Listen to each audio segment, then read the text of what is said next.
أسكنت من ذريتي بواد غير ذي زرع عند بيتك المحرم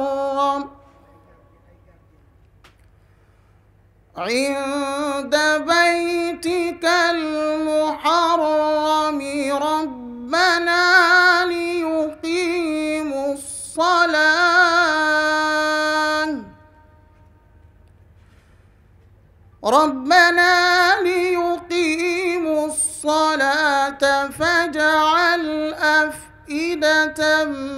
من الناس تهوي إليهم وارزقهم من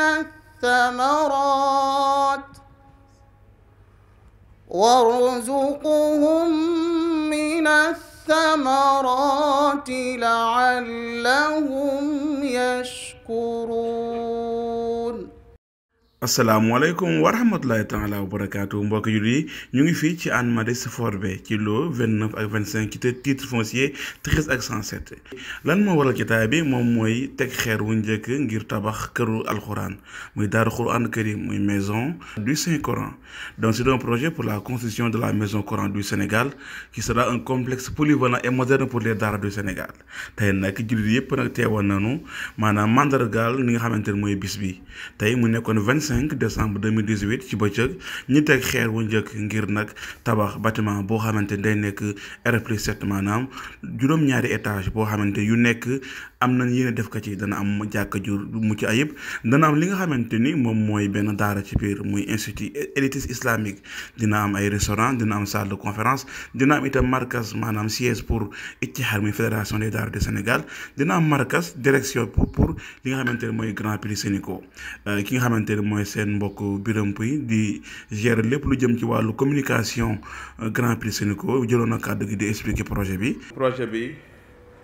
projet la boo xamante ni daanaka jullit yëpp mébét nañ ko participer muy daarul Quran Karim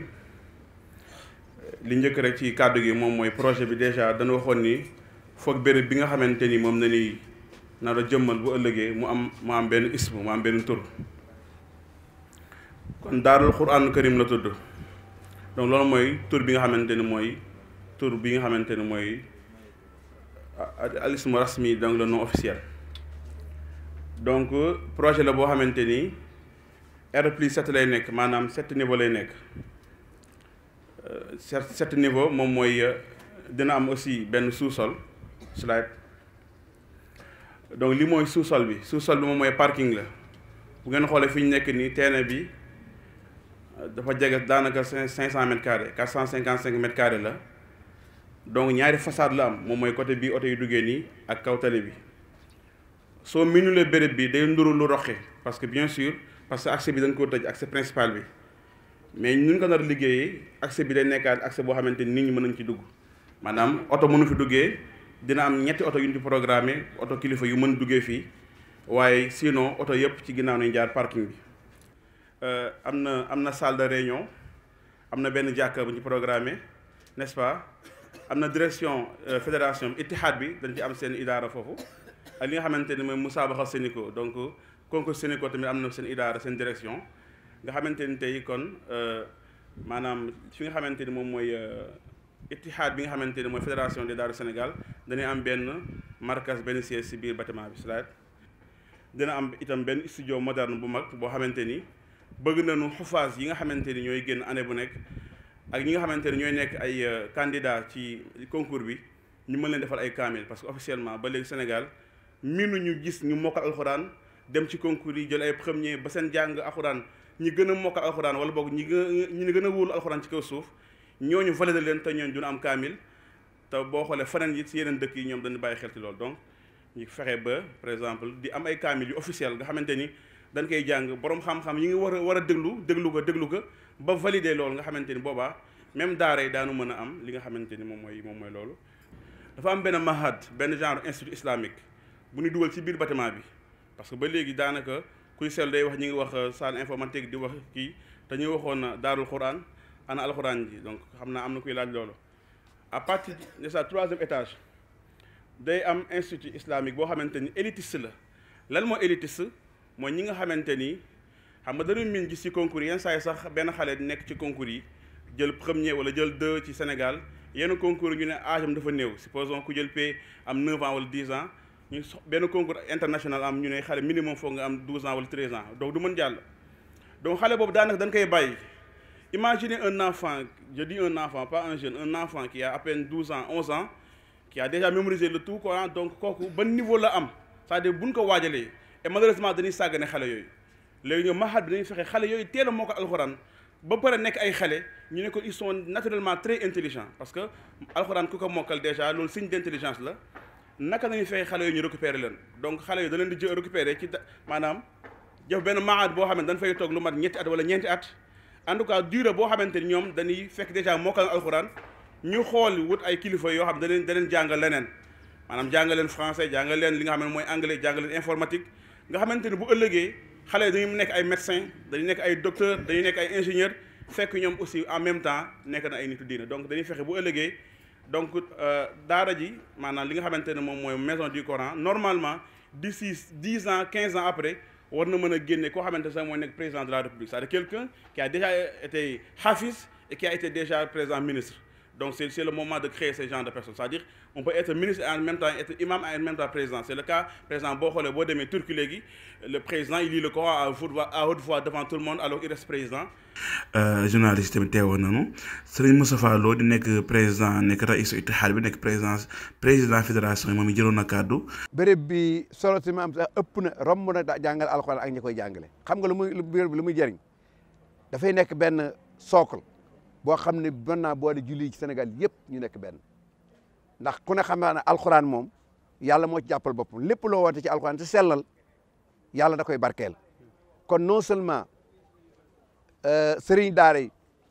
ak ndongoy daara yi danañ ci giseen bopp ndax Birame Pouye wax na ko détaillé na ko du ma ci dellusiwaat waaye dama ne peuple sénégalais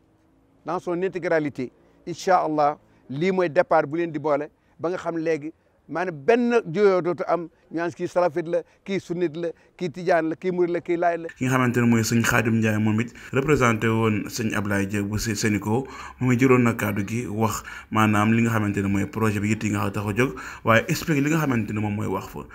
ci turu sëriñ Abdoulaye Dia te ki nga xam ne nii moo ci jiitu di magam. Sëriñ Moustapha Dia mi ngi nii toog imam Cheikh Taher Fall imam Alhassan Ngom ak Sëriñ Ousmane Ndiaye ñooñu ñëpp noo ngi ànd ñëw ak ñoom ci turu Sëriñ Abdoulaye Dia di nuyu itam Sëriñ Abou Moussa Bousso mi nga xam ne moo fi teewal Serigne Modou Gueye imam mi nga xam ne moom lañ dara jaale mu war a teg pierre bu njëkk bi te ku nekk xam taxawaayam ci alquran ak liggéeyam bu rëy boo xam ne def na ko ci alquran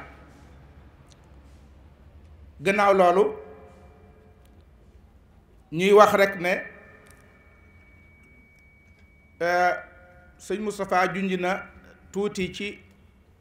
jubluwaayu sëriñ Ablaye Dia ci liggéey bi te mooy li ko motivé woon ba tax mu làmb poosam ne dafa bëgg a dépenser lim bu tol nangam ngir ñu organiser concours alxuraan ci Sénégal ñëpp bokk ko tem fas yéene lool at mu jot incha allah muy am motivation boobee mu amoon ba tax loola am loola moo continuer ba léegi muy principe bu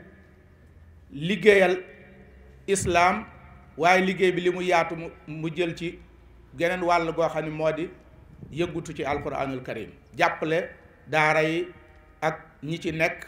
ak bu ci ñiy jàng buñ jàngee ba génn ci daara ji loolu nag ku ne xam na ne am na solo lool